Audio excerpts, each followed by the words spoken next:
Dahil nga na-invite tayo ng content monetization, ayan, tayo ay mag-continue magluluto teleserye.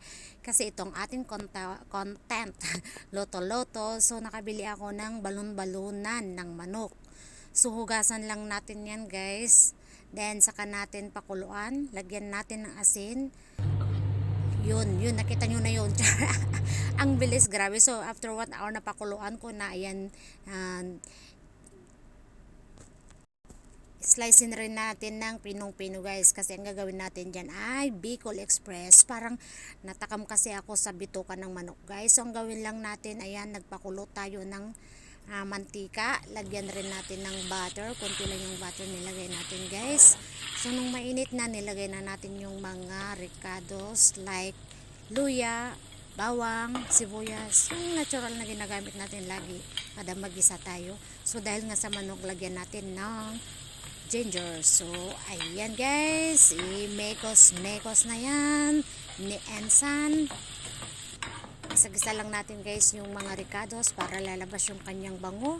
So after nag brown na yung mga ricados, lagyan na natin yung bituka ng manok. So igigisa natin yan, guys. Pagkatapos natin napakuluan ng 1 oras, igigisa natin ng ilang minuto lang, guys.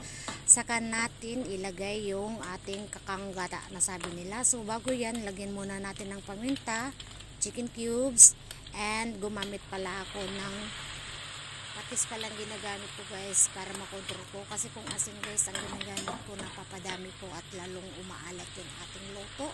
So pagkatapos natin na mikos-mikos yung mga ricados, guys, nilagay na natin yung gata.